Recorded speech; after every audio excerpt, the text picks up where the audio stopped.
Ooh, it's a Supra. Or perhaps it's BMW, or perhaps this is some random middle-aged Asian dude sitting in his garage. But anyways, I'm probably a little late to the party. Maybe not, I don't know. I just like to give you my thoughts and opinions on the new product from Nissan with their 400Z or just the Z in itself. Or if you're in the UK or Australia or in the Commonwealth countries, the Z. Anyways, sit back, relax, grab something to drink, and I will catch you in a second. All right, y'all, so just a little background about myself. I had a 2013 Infiniti G37S Coupe with Boston VFS1s, KW coilovers, iBox sway bars, full bolt-on tunes. So I have a general idea or, experience with the Infiniti slash Nissan products. And before that, I had a G35 sedan. I probably would have another one if the 400 would have came out earlier than the Supra. But anyways, yeah, let's go over my personal thoughts and impressions and post them down below in the comments because I like to see what the community thinks about it. So yeah.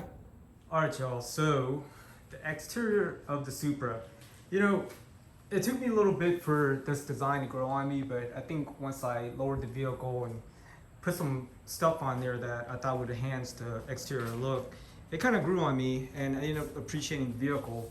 However, I don't really see anything on here, my particular Mark V, that would translate this to the styling of the new Z or the new Z, because there's really nothing retro about it. I get it, it's the whole FT1, ending up being whatever this is, but I think Nissan did a good job making the new Z into what it is, which is basically refresh or updated look from the original Z itself. So for that one, I would have to give Nissan a win for exterior. So the starting point, the price, cost of entry.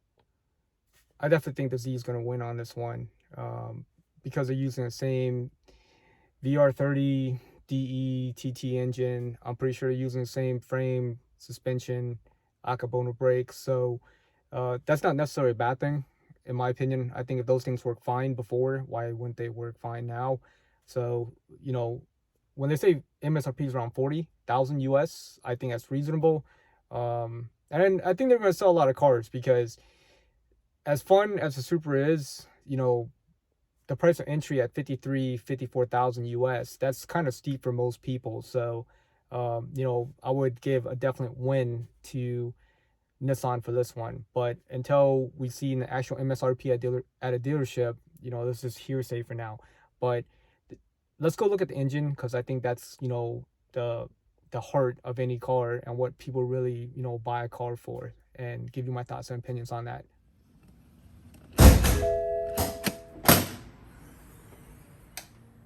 So this is my B58 engine out of a 2020 Supra, as you can tell by the 2-port exhaust manifold, vice the 6-port exhaust manifold and locked DME of the 2021s. So the dollar per mod factor, the dollar per fun factor when it comes to the VR30 versus the B58, I think the B58 is king because of the following reasons. All you have to do is swap out your downpipe right there, get an EcuTech flash, preferably from Jeff Payne, and run ethanol, and you're putting crazy amounts of power down with this engine itself, because the BorgWarner twin scroll turbo is really efficient. There's guys with stock turbos pushing in the 10s. I don't know how they do that, but it's attainable.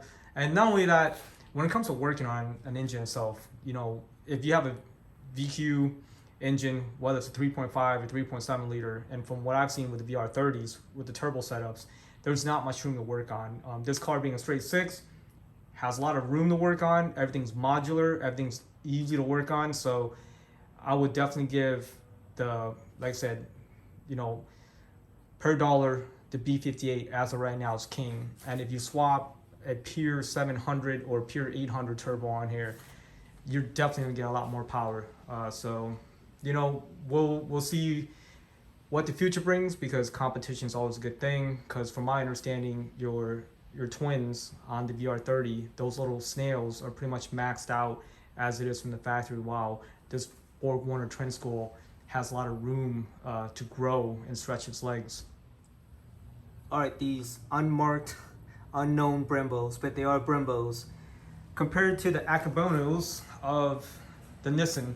So right behind here is your massive brake cylinder, and the one thing I have noticed about the Supra brakes is that they don't have a good initial bite, and the reason why that is, according to Ferris Engineering, your massive brake cylinder in there flexes. So they make a kit to fix that. As I said in my Infiniti, I swapped out the rotors, the brake lines, the pads. No issues with the brakes from the factory. As a matter of fact, it felt better once I did all those mods. So when it comes to the brakes, I would definitely give that to Nissan. Now, going into the suspension, you know, from what I've read, what I've seen, and now what I currently experience, this car is very tail end happy, which is fine if you're like to drift or kick your rear end out. However, when I'm on, you know, twisty back roads, that's not something I'm a fan of. It just doesn't feel safe to me. If you want to be hooligan, this is probably a better car for you. Because, like I said, going back to the Infiniti with the KWs I had on there and the iBox sway bars, all the SPL parts, I had some 305s on the back, some big Toyos. It was a very, very solid, stable, and most importantly, predictable car. So I would have to give between the Supra and the Z a 50-50 on this one until I replace all the parts.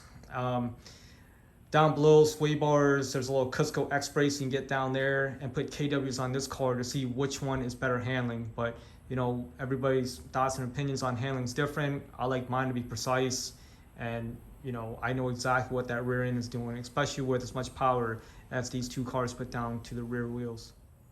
All right, going over the interior, and first and foremost, right there, the manual transmission. I know that's a big topic of debate for people. Me personally, I don't care, because after 20 years of hard military service, my left knee shot and I can't activate a clutch anymore, otherwise my knee will pop out. But the ZF transmission is a good transmission. I like to see what the new Mercedes-derived 9-speed will do compared to ZF. And for you guys that want a traditional transmission, you know, I don't think that's a bad thing. However, you are going to be slower. All right, so looking at the dash on the Supra, it's clear, it's laid out, it's simple, very driver-centric, not a bad thing. I think the bling factor definitely goes to Nissan with their center right there. I just think it looks a lot better. But that's just my opinion. The Supra does have a heads-up display up here. I don't know if Nissan's going to supply that. And controls are controls. This doesn't really matter. You know, once you drive the car, you figure these out. Doesn't matter what car you're driving. But all this right here, once I figure out the BMW system, is very easy to use. It's very intuitive. However, the win is right here. Nissan put the gauges on there. So that's a nice little throwback. Like I said, I'm almost 40. You know, I've had 80% of my cars have been manual. And that just brings me back, you know, in time. And I think that's what that car is geared for. You know, people around my age, now that we have the money to afford such things. But, you know, seat for seat, doesn't have the Alcantara here. The A91s have that.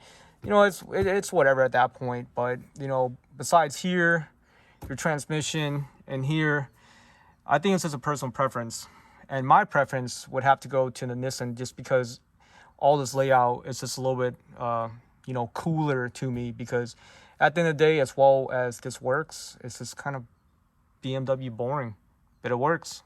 All right, y'all. Well, I appreciate you sitting through the video up to this point, and you know, I like to know your thoughts and comments. Just go ahead and put them down below. Doesn't hurt anyone. I like to interact with it because sometimes I get bored. Yeah, just see what y'all think. But other than that, I'm not making this video because I'm gonna sell my Supra and get the Z. You know, thankfully I'm blessed enough to make enough money, and the reason why I'm making this video and I'm waiting on a new Z to come out is because I plan to add that to the garage. And if I do, I'm definitely gonna make a ton of content for that for y'all, to help guide you along your decisions, what mods you want, so on and so forth. But I'm rambling on.